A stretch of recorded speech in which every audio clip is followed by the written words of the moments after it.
Bismillahirrahmanirrahim. Assalamualaikum warahmatullahi wabarakatuh. Innal hamdalillah nahmaduhu wa nasta'inuhu wa nastaghfiruh wa na'udzu billahi min shururi anfusina wa min sayyiati a'malina may yahdihillahu fala mudilla lahu wa may yudlilhu fala hadiya lahu. Asyhadu an la ilaha illallah wahdahu la syarika lahu wa asyhadu anna Muhammadan abduhu wa rasuluh. Allahumma shalli ala Muhammad wa ala alihi wa sahbihi wa man tabi'ahu bi huda illa yaumil qiyamah. Qala Allah ta'ala ya ayyuhalladzina amanu taqullaha haqqa tuqatih wa la tamutunna illa wa antum muslimun. Ya ayyuhan nasu ubudu rabbakumul ladzi khalaqakum min nafsin wahidah wa khalaqa minha zawjaha wa bassa minhuma rijalan katsiran wa nisaa wa taqullaha alladzi tasaaluna bihi wal arham innallaha kana 'alaikum raqiba. Ya ayyuhalladzina amanu taqullaha wa qulu qawlan sadida yuslih lakum a'malakum wa yaghfir lakum dhunubakum wa man yuti'illaha wa rasulahu faqad faza fawzan 'azima. Amma ba'd. Jamaah puja syukur kepada Al-Manar yang semoga dimuliakan Allah. Alhamdulillah pada kesempatan pada pagi hari ini kita masih diberikan kesehatan, kita masih diberikan keislaman dan keimanan. Semoga insyaallah kita istiqomah hingga yaumul qiyamah. Jamaah yang dimuliakan Allah, kita masih membahas tentang bab yang ketiga, yaitu bab sabar dari kitab Riyadhus Shalihin, kitab yang merupakan kitab yang sangat banyak dibaca oleh manusia. Ya, kalau boleh di ranking itu mungkin menempati peringkat-peringkat di 5 besar kitab-kitab yang paling sering dibaca. Ya Allah, kitab Riyadhus Shalihin ini termasuk salah satu di antara kitab-kitab yang sering dibaca oleh manusia pada umumnya. Oleh karena itu, ya mari kita mengkaji apa-apa yang Allah firmankan maupun Rasulullah SAW sabdakan di dalam sunnah-sunnahnya yang kemudian telah dirangkum di dalam satu kitab Riyadhus Shalihin. Jamaah yang dimuliakan Allah, kita sampai pada hadis yang ke-32. Wan Anas radhiyallahu anhu qala marra Nabi sallallahu alaihi wasallam bi imratin taqi indal qabri. Faqala ittaqillaha wasbir. Qalat ilaika anni fa innaka lam tusab bi musibati wa lam ta'rifhu. Faqila innan Nabi sallallahu alaihi wasallam Fatat baban Nabi sallallahu alaihi wasallam walam yajidu indahu bawabin. Faqala lam a'rafka. Faqala innamas sabru indas sadamatil ula. Muttafaqun alaih. Wa fi riwayatin lil Muslim tabki ala sabiyilaha. Jamaah pengajian yang semoga dimuliakan Allah, hadis dari Anas radhiyallahu anhu beliau berkata, marra Nabi sallallahu alaihi wasallam bi imratin tabki indal qabri. Nabi sallallahu alaihi wasallam berjalan melalui seorang wanita yang sedang menangis di atas kuburannya. Faqala, maka Rasulullah sallallahu alaihi wasallam bersabda, ittaqillaha wasbiri. Bertakwalah kepada Allah dan bersabarlah. Faqalat, maka wanita tadi berkata, ilaika anni fa innaka lam tusab bi musibati. Ya, pergi, ya berjauhlah dariku karena engkau tidak terkena musibah seperti yang aku derita ini. Walam ta'ruhu, sedangkan wanita tersebut tidak mengenal siapa yang berbicara tadi. Faqala, maka kemudian dikatakan kepadanya, inna Nabi sallallahu alaihi wasallam, sesungguhnya yang tadi berkata kepada kamu itu adalah Nabi sallallahu alaihi wasallam. Fatat baban Nabi sallallahu alaihi wasallam, maka kemudian wanita tadi mendatangi pintu Nabi sallallahu alaihi wasallam. Falam tajida indahu bawabin, ya, tetapi di pintu rumah Nabi sallallahu alaihi wasallam itu didapatinya tidak ada penjaga. Maka kemudian bisa langsung faqalat lam a'ruka, sesungguhnya setelah bertemu dengan Nabi, sesungguhnya saya tadi tidak mengenal Tuhan. Ya, ada rasa penyesalan, ya. Innamas sabru inda syafaqala, maka Rasulullah SAW bersabda, innamas sabru inda sadamatil ula. Sesungguhnya bersabar itu adalah dikala kedatangan musibah yang pertama. Wa fi riwayatin lil Muslim, dan di salah satu riwayat Muslim disebutkan, tabki ala sabiyin laha, wanita tadi menangisi anak kecilnya yang mati. Jamaah pengawasan yang semoga dimuliakan Allah, hadis yang diriwayatkan Anas bin Malik tersebut mengatakan bahwa ketika Nabi Shallallahu Alaihi Wasallam berjalan, ternyata melewati wanita yang sedang menangisi bayinya, ya, digabungkan antara muttafaqun alaih dan riwayat Muslim tadi, bahwa ternyata wanita tadi menangisi bayinya yang beberapa waktu sebelumnya itu meninggal dunia. Kemudian dia menangisinya itu sampai kemudian mendatangi kuburannya dan menangis di atas kuburannya. Maka ketika Rasulullah melewati tersebut, kemudian melihatnya, maka menyuruh agar wanita tersebut bertakwa kepada Allah dengan bersabar. Dengan perkataan beliau, sabda beliau, ittaqillaha wasbiri, maka bertakwalah kalian kepada Allah dan bersabarlah. Tetapi apa yang dikatakan oleh wanita tersebut, karena belum tahu sebenarnya siapa yang berkata tadi, malah ilaika anni, pergi engkau menjauh dariku. Fa innaka lam tusab bi musibati, sesungguhnya engkau tidak mengenal, tidak mengerti musibah, tidak merasakan musibah yang menimpa kepadaku ini. Ini menunjukkan bahwa musibah yang dialami oleh wanita tadi itu adalah musibah yang besar badannya, ya. Jadi sampai kemudian sudah di atas kuburan saja didatangi, kemudian menangis di atas kuburannya ini. Ya, jadi kejadiannya walau alam bagaimana, tapi yang terlihat adalah seperti itu, sampai kemudian mendatangi kuburannya dan kemudian menangis. Latar belakang dari semuanya itu mungkin berbeda-beda satu dengan yang lain. Kasus meninggalnya bayi, kasus meninggalnya anak, kasus meninggalnya orang-orang terdekat di antara kita itu terkadang berbeda-beda, meninggalkan perasaan yang berbeda-beda pada situasi yang berbeda-beda, sehingga ketika seseorang, kita melihat seseorang ditinggal oleh orang yang lain, yang dikasihinya, yang disayanginya, yang diharapkan, ya, itu sikapnya berbeda-beda. Nah, wanita ini begitu menderita dengan ditinggalnya anak kecilnya itu, bayinya tadi, sehingga kemudian mendatangi kuburan, kemudian menangis di atas kuburannya. Kemudian dikatakan bahwa ketika Rasulullah SAW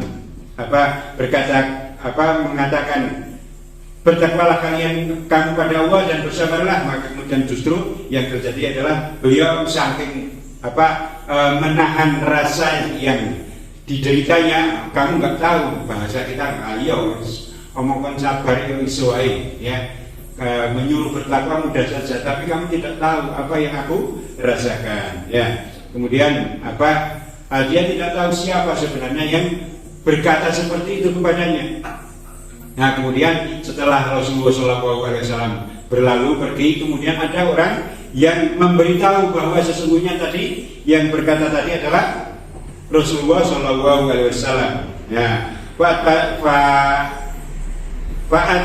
bahan Nabi SAW. Ya, kemudian wanita tersebut itu mendatangi, menyusul, wah gelok, ternyata tadi itu yang berbicara pada saya, yang memperingatkan saya tadi adalah Rasul. Ya, ada semacam penyesalan. Kenapa seperti ini?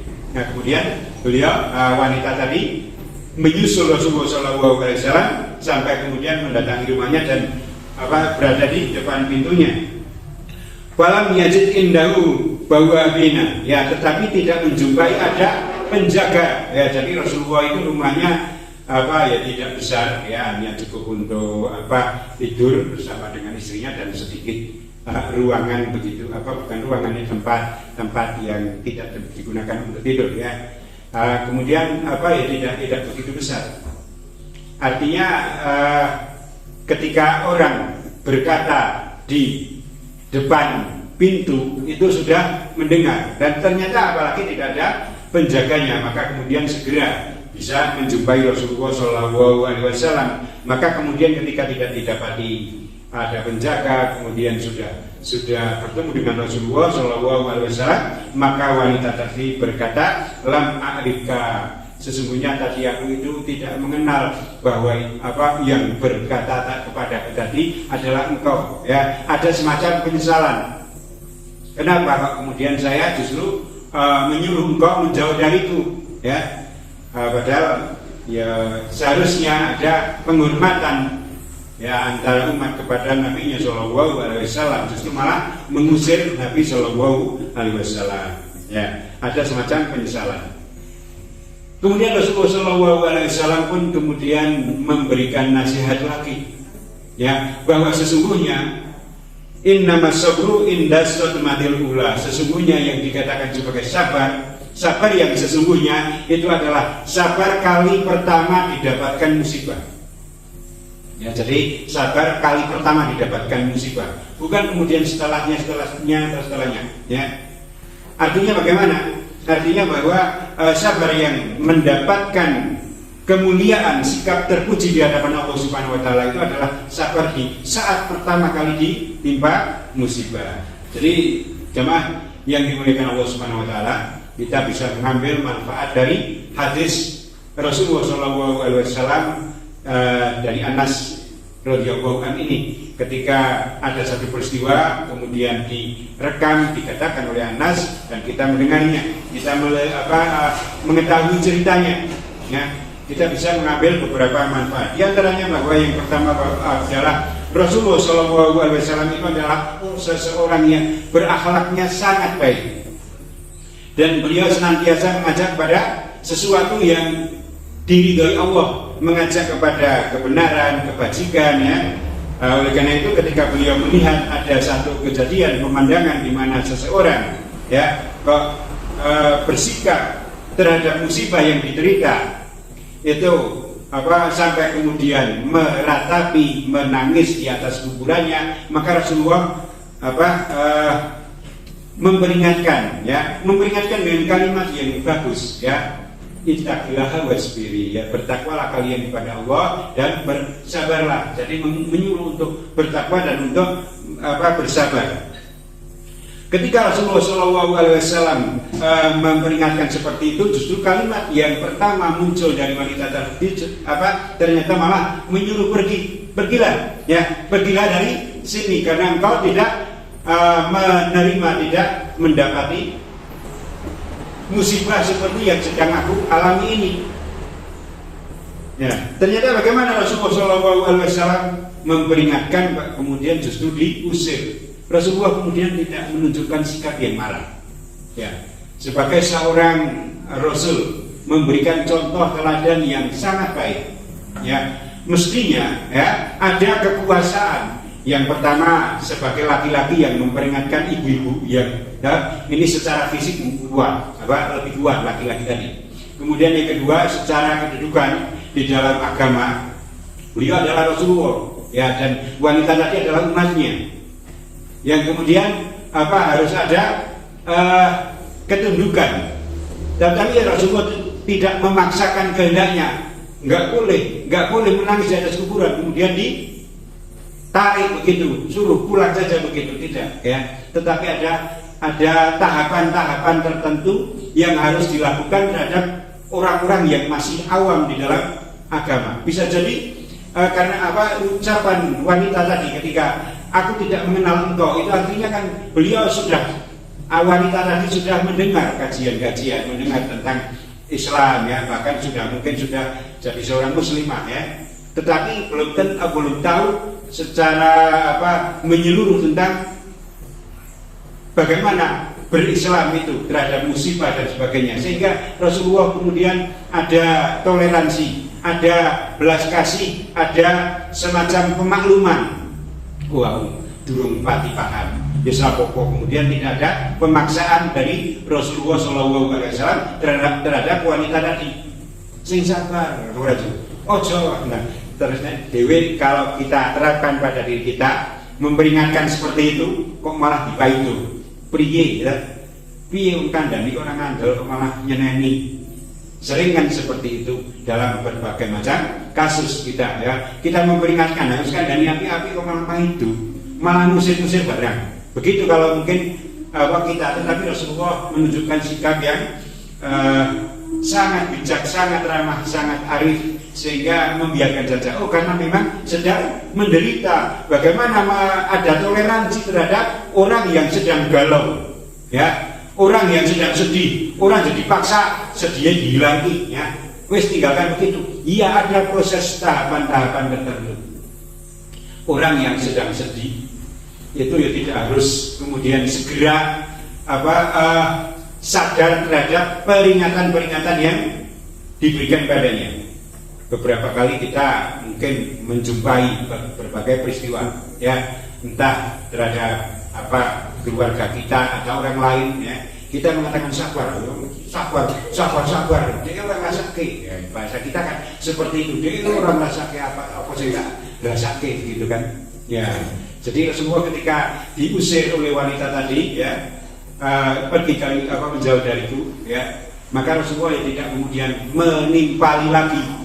Ya sudah, ada toleransi, kusik, engkau lagi reda, dinteni redanya, ya. Jadi peringatan-peringatan itu jangan terus-menerus bertubi-tubi, tidak memberikan kesempatan hati mengolah, pikiran mengolah, ya. Ya kita kadang dengan istri kita mungkin sabar, istighfar, nah istri kita langsung sabar ya. Ya ada toleransi. Waktu-waktu diberikan kesempatan untuk merenungi, ya mungkin dengan tambahan, coba tarik nafas yang agak dalam, pelan-pelan keluarkan, ya kemudian kalau memberikan nasihat, kemudian kalau itu bagian dari keluarga kita, ya istri kita, kalau dipeceti pelipisnya atau pundak kira-kira sakit bagaimana, sabar, itu seperti itu, ya. Jadi tidak langsung sing sabar kan dan itu kangen, ya, tidak seperti itu. Jadi ada tahapan-tahapan bagaimana kita memberikan nasihat agar nasihat itu bermanfaat bagi orang tersebut. Tidak langsung ditotal seperti sehingga orang justru menjadi tidak merasa nyaman dengan nasihat yang diberikan. Itulah mau'izatul hasanah itu dengan cara yang bagus. Ya benar, ini adalah kebersihan, itu adalah sebagian dari iman. Kebersihan itu ya menjadikan tempat itu indah. Tetapi cara menerapkannya, orang yang membuang sampah langsung dikenai tindakan ya seperti itu, ya tidak. Harus ada tahapan-tahapan. Diberitahu ini tempat kotoran ada di sana, ya, kita jaga bersama-sama terus, ya, tahapan demi tahapan, sehingga harus ada cara-cara yang bijak yang orang lain nanti bisa memahami bagaimana mengajak kepada kesabaran, kebenaran, ya, kebajikan itu.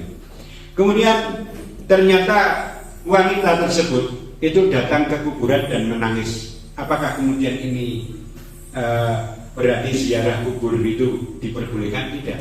Ziarah kubur bagi seorang wanita itu tetap dilarang, ya. Kemudian kenapa kemudian terjadi seperti ini, ya? Mungkin karena kerinduannya, ya, kerinduannya itu bayi, kita tidak tahu sejarahnya. Tapi ini bayi yang bagi wanita tersebut itu mungkin sangat berarti, sehingga karena rindunya sampai datang lagi ke kuburannya. Kemudian tapi ini bukan ziarah secara umum, ya, dia ada rasa kerinduan seperti itu.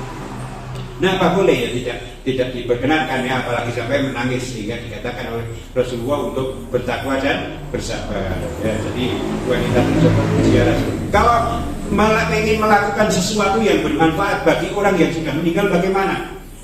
Ayah kita, ibu kita, ya, pasangan hidup kita, anggota keluarga kita yang sudah meninggal, bagaimana agar kita bisa memberikan manfaat bagi orang yang telah meninggal, ya, maka tidak harus datang ke kuburannya. Kita datang ke kuburan itu lebih berfungsi kepada diri kita agar mengingatkan akan kematian, bahwa suatu saat kita nanti akan juga menyusul meninggal, ya. oleh karena itu kalau kita ingin memberikan manfaat kepada orang yang telah meninggal, maka di mana saja kita bisa mendoakan atau dengan harta yang dimiliki oleh si mayat tadi, ya, kita mengambil sebagian untuk kemudian diinfakkan atas nama beliau. Misalnya orang tua kita memiliki harta kemudian meninggal, ya, dengan sebagian dari harta orang tua itu diinfakkan untuk sesuatu yang Allah ridhoi, ya, untuk sesuatu yang kemudian menjadikan sebagai amal soleh bagi sang mayat tadi. Kemudian ketika memberikan manfaat, ya tidak harus datang ke kuburannya, ya, minta restu ke kuburan, ya, kuburan sudah itu kuburan saja. Ya, kemudian tidak orang yang sudah meninggal tidak bisa memberikan restu. Bagaimana kemudian caranya, ya, agar bisa memberi manfaat? Kita memberikan manfaat untuk orang yang sudah meninggal, kita mendoakan. Kalau kita ingin mendapatkan kemudahan, justru bukan minta kepada orang yang sudah meninggal, tapi langsung minta kepada Allah. Permintaan-permohonan kepada Allah itu tidak melewati perantaraan makhluknya, ya, kita bisa langsung meminta kepada Allah. Kalau meminta didoakan pada orang yang masih hidup, itu diperbolehkan. Ya, jadi kalau kita mendatangi Pak Yai, mendatangi ustaz-ustaz, ya, mendatangi saudara-saudara kita yang kita anggap lebih soleh dari kita mendoakan, minta tolong minta tolong saya didoakan karena saya akan menunggu ujian, ya, saya akan mencari pekerjaan dan sebagainya, itu diperkenankan. Tetapi pada orang yang sudah meninggal itu sudah terputus, amal usahanya sudah tidak ada lagi hubungannya, kecuali adalah hubungan anak yang soleh yang selalu mendoakan kepada orang tuanya itu. Seperti yang pernah kita bahas sebelumnya, bahwa doa anak yang soleh itu masih bermanfaat untuk orang tuanya, ya. Jadi kita mendoakan pada orang-orang yang telah meninggal. Jamaah yang dimuliakan Allah Subhanahu wa taala, itu diantara manfaat yang bisa kita ambil dari hadis tadi. Ternyata kasih sayang Rasulullah SAW itu tidak memaksakan kehendaknya, meskipun kebenaran yang disampaikan itu. Jadi yang disampaikan Rasulullah itu adalah kebenaran, sesuatu yang bagus, yang berisi tentang ajakan-ajakan mendekatkan diri kepada Allah, ya, yang merupakan satu kebaikan baik di dunia maupun di akhirat. Tetapi dalam mengajaknya tidak pernah memaksakan, ya. Sehingga inilah pemanfaat dari hadis tadi diantaranya, bahwa Rasulullah itu sangat arif, ya, sangat bijak, sangat ramah, sangat belas kasih, menasihati tetapi tidak menyakiti. Jamaah yang dimuliakan Allah Subhanahu wa taala, yang kedua, kita bisa mengambil manfaat bahwa seseorang itu bisa jadi dimaafkan perbuatannya karena ketidaktahuan. Bisa jadi wanita tadi tidak tahu bahwa menangisi anak di atas kuburannya itu tidak boleh, sehingga diperingatkan, ya. Dan karena ketidaktahuan tersebut bisa jadi kemudian itu dimaafkan, sehingga Rasulullah SAW berlalu setelah memberikan peringatan. Jamaah yang dimuliakan Allah Subhanahu wa taala, terhadap satu musibah itu tidak menyebabkan diangkatnya derajat seseorang. Ya, orang misalnya terkena kecelakaan, terkena wabah, penyakit dan sebagainya, itu tidak menyebabkan diangkat derajatnya, tetapi yang menyebabkan diangkat derajatnya adalah bagaimana mensikapi musibah itu. Kita sakit, bisa jadi sakit itu ya tidak bermanfaat untuk diri kita, tetapi bisa jadi sakit itu akan mengangkat derajat diri kita. Jadi bukan sakitnya, tetapi bagaimana sikap terhadap sakit itu. Jadi yang mengangkat derajatnya adalah mensikapi musibah yang diterima, ya. Kalau kemudian dia bersabar, kemudian dia tetap bertakwa pada Allah Subhanahu wa taala, ya, tidak melakukan hal-hal yang bertentangan dengan syariat, ya, kemudian dia merelakan diri, rela hati terhadap ketentuan Allah, dia bersabar, maka musibah itu bisa akan mengangkat derajatnya. Jadi bukan musibahnya, tetapi sikap seseorang terhadap musibah yang diderita itulah yang bisa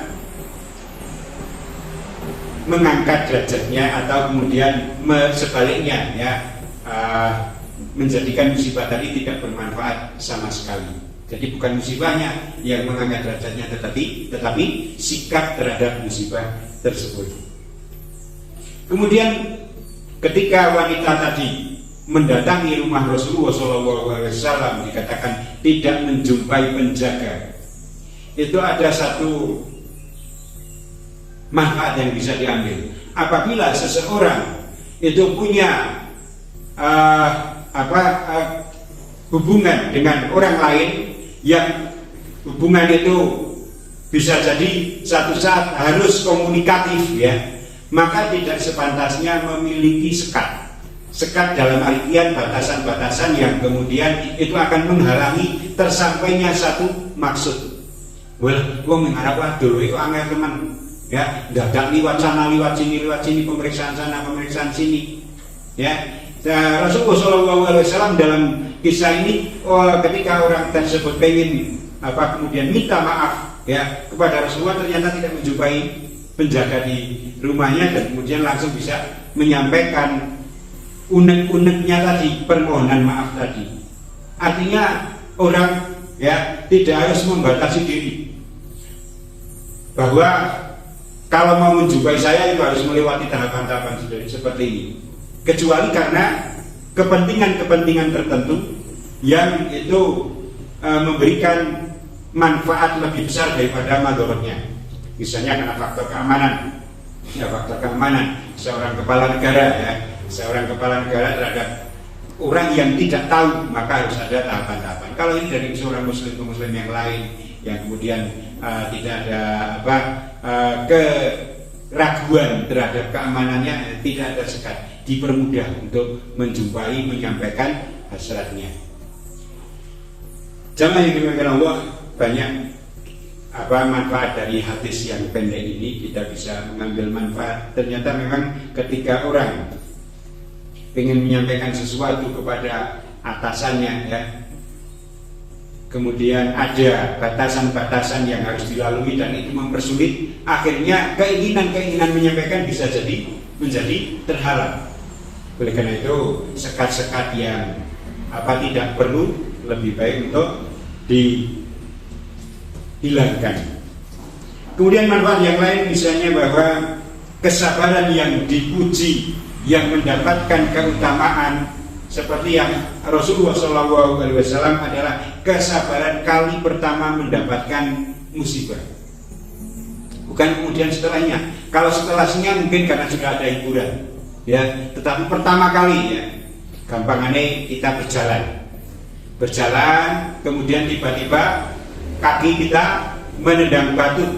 Nah, muncul di situ kalimat-kalimat yang kemudian sering menunjukkan sikap sabar, tetapi ada pula yang muncul kalimat-kalimat yang menunjukkan sebaliknya, ya. Jadi kalimat-kalimat umpatan itu juga sering kita mendengar muncul dari orang yang pertama kali mendapatkan musibah, ya. Kita misalnya kesandung, ya, bahasa kita kesandung, ya, pertama kali muncul itu, ya, atau kemudian ketika kita kesandung umpatan-umpatan yang macam-macam, itulah pertama kali, ya. Jadi pertama kali yang responkan dari sebuah aksi, aksinya musibah, kemudian reaksinya, responnya itu yang pertama kali itulah, ya. Mendengar ada anggota keluarga kita meninggal dunia, ya, yang pertama kali itu yang sikap-sikap yang awal itulah yang kemudian akan menentukan apakah kemudian termasuk orang yang sabar atau tidak sabar. Jadi kesabaran yang mendapatkan pujian dari Allah seperti banyak dinukilkan di dalam ayat-ayatnya di dalam Al-Quran, ya, yang mendapatkan pahala yang besar, yang mendapatkan jannah surga, itu adalah kesabaran yang awal-awal itu. Ya, seperti halnya tadi seorang wanita tadi awalnya menangis kayak menekai, ya, kesabaran ketika kemudian datang, menyadari ternyata yang datang pada tadi Rasulullah, bukan itu. Kesabaran yang tadi itu ketika ada musibah diperingatkan, sabar, ya, di awal-awal itu. Kemudian manfaat yang lain bahwa dari cerita bahwa wanita tadi tidak mengenal Rasulullah, itu berarti antara Rasulullah dan para sahabatnya itu tidak ada bedanya tampilannya, Ya, jadi misalnya Rasulullah itu dengan penampilan yang berbeda dengan para sahabat yang lain akan mudah dikenali. Oh, yang berkata itu, yang lewat itu, ya, itu adalah Rasulullah.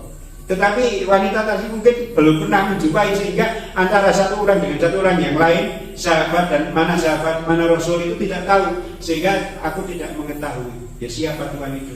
Jadi karena apa? Karena memang tidak ada bedanya dalam sisi penampilan, ya. Nah, ini bisa memberikan kita mengambil manfaat pula, bahwa kita tidak harus ya protokoler sekali di dalam kehidupan. Wah, aku diangkat di lurah yang kudune sikapnya yang lebih penting, bukan kemudian pakaiannya ya, tetapi sikap hidupnya yang harus lebih dipentingkan daripada sekedar ciri fisik pakaian. Kemudian yang manfaat yang bisa diambil yang lain, bahwa kesabaran, ya, ketidaksabaran maksudnya, ketidaksabaran itu bisa ditunjukkan oleh sikap-sikap yang seperti menangis di atas kuburan. Ya, itu berarti orangnya orang sabar terhadap musibah. Jadi menangisi kuburan itu seakan menafikan atau meniadakan kesabaran.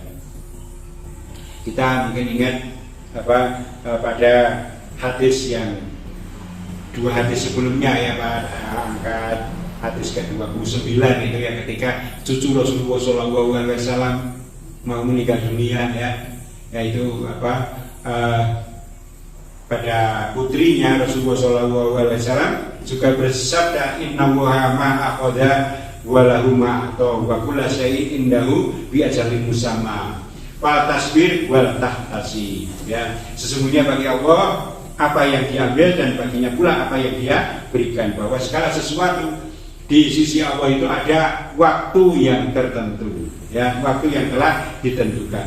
Maka bersabarlah, fal tasbir wal tahtasib, dan berniatlah untuk mencari keridhoannya. Jamaah yang dimuliakan Allah Subhanahu wa taala, itu tadi yang bisa kita sampaikan, bahwa sabar itu perlu untuk kemudian dilatihkan pada diri kita, dan sabar itu kita munculkan di saat-saat pertama mendapati musibah, tidak kemudian datang setelahnya, tapi pada saat kita mendapati musibah pertama itu kita harus bersabar. Sabar yang dapat pujian dari Allah itu adalah sabar yang pertama kali muncul pada awal musibah itu. Semoga apa yang kita sampaikan ini bisa bermanfaat untuk diri kita. Kurang lebihnya mohon maaf. Subhanakallahumma wa bihamdika asyhadu an la ilaha illa anta astaghfiruka wa atubu ilaik. Wassalamualaikum warahmatullahi wabarakatuh.